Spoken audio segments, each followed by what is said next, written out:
from the planning guide, and in this video we are covering how to plan for a really happy and smooth Easter family time. In this video we're going to cover everything from preparing your food for the day, looking at the gifts that you give, and how to run a successful egg hunt on the day. So come and join me as we go through all the planning for a really fun Easter family time. So the first thing to plan that really sets our scene is the decoration. So there is a difference between spring decor and Easter decor. I always put my spring items out a little earlier than my Easter items. And then in taking them down, I do the reverse with Easter coming down and then spring staying a few weeks before changing over to summer decor. Now, you can do this in whatever style you like. I like little things like eggs, bunnies, chicks, different birds, but also think about your lighting. You want to change this from your winter lighting into spring. Next up is the Easter breakfast. A fun breakfast is the happiest way to start Easter Day, in my opinion. I have this amazing memory of when I was about 7 and my mum draped a tea towel over what she told us was like a dippy egg and soldiers for breakfast.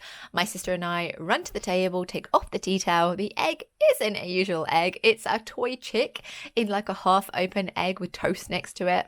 We were laughing for so long, and then my mum did bring out the real breakfast. But just adding a little toy or surprise to breakfast gifts gets you off on the best mood for Easter.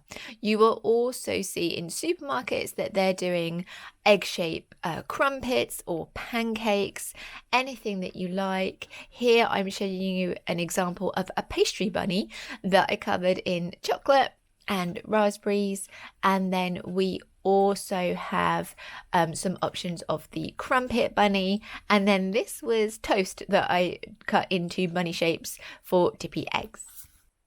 Let's talk Easter gifts. So I like to start with a little surprise first thing in the morning. I have those foam bunny footprints and eggs leading the way down the stairs to the little display area that I've set up where an Easter basket awaits, and theme this to the child's interest. You know your little ones. What are they really into? So one year it was bunnies. The next year it was Pokemon. The next she was really into nests of birds. So change it up every year depending on what your little one is into. Let's talk activities. So if you're a family that likes to go out on Easter or near Easter, lots of things that you can do. So local garden centres tend to have a good selection. They have Easter bunny themed events. Smaller theme parks also tend to do the same. There is a cheaper option though, and I'm going to take you through that as well. Just showing you a couple of pictures of some theme days that we did. Although the bunny on the right kind of scares me, but my little one loved it at that age, so it was okay. If we go to the next one, this is a free activity, well, practically free, that you can do. What you need to do is cut a toilet roll about 2 inches along and cut a slit all the way across it. Put some double-sided tape on the outside of that roll, and as you go on a little nature walk, you're going to find interesting things that you can stick on it to make a nature bracelet. So clearly you want to leave plenty for the insects that are around and the bees. You're just taking fallen petals, a few daisies, leaves on the ground, etc. Also, local farms that aren't open during the rest of the year tend to open up at this time for lambing season.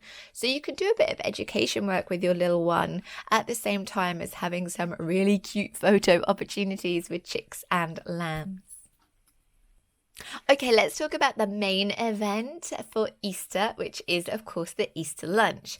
Every family is different, but I'm offering you a quick and easy alternative so you can stay with the family having fun as long as possible instead of being stuck in the kitchen.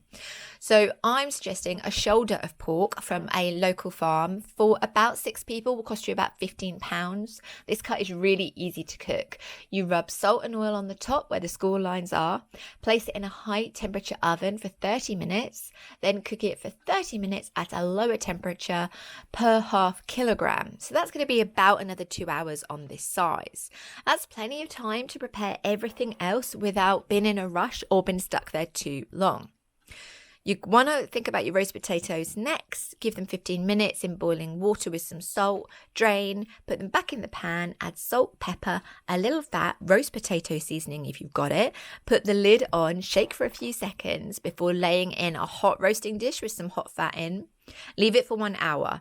For your veg, you can do anything you like. I prefer bags of pre-cut veg, helps me keep washing up down and pleases more people when you've got a mix.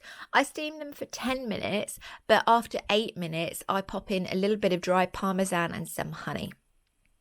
Yorkshire puddings, you can make yourself. They are quite simple, but again, I want to reduce washing up on this day, so I don't want flour everywhere. So I go for the bake from home versions that take about 20 minutes.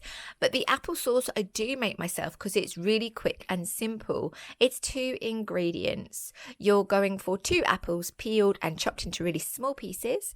50 ml of water. You cook on the hob for 4 to 5 minutes. Then you add 4 tablespoons of light brown sugar and just reduce it down for a further 5 minutes. Pop it in a jar and let it cool. Now for the dessert, I mix my craft idea for the day into becoming the actual dessert. Have the little ones help you make a chocolate nest cake. You can serve this with custard if you prefer, or ice cream. I think it's enough by itself. I'm showing you 2 different versions that I've done. One is chocolate and one is strawberry. So for craft activities, if you want to do more than the cake, there are plenty of other options. So gingerbread decorating is not just for Christmas. You can buy these pre-made or you can make your own gingerbread and just go ecstatic with fun and icing. You can make a snack with icing cutters, use them on veg, fruit, little sandwiches. You can also make little felt egg beds for felt bunnies and decorate them. All you need is felt, a needle and thread, or a glue gun. Just keeps it really simple, but is a fun little craft maybe later on in the day. So the egg hunt. For the egg hunt, I go into the park near our house to make this a little bit bigger, but inside egg hunts are just as fun. Just try to keep a list of wherever you put them inside or you'll have chocolate around your home melting until Halloween. So for a 5-minute hunt, you will need 10 steps. For a 10-minute hunt, you will need 20 steps. Now, a step doesn't need to be an egg or a gift. It could be a clue, a change of direction sign, a challenge, or a joke that they have to read out loud. I've set you one up here. I've done it with a design that I've sketched and scanned in myself, so it's copyrighted to me and you're welcome to use it for personal use.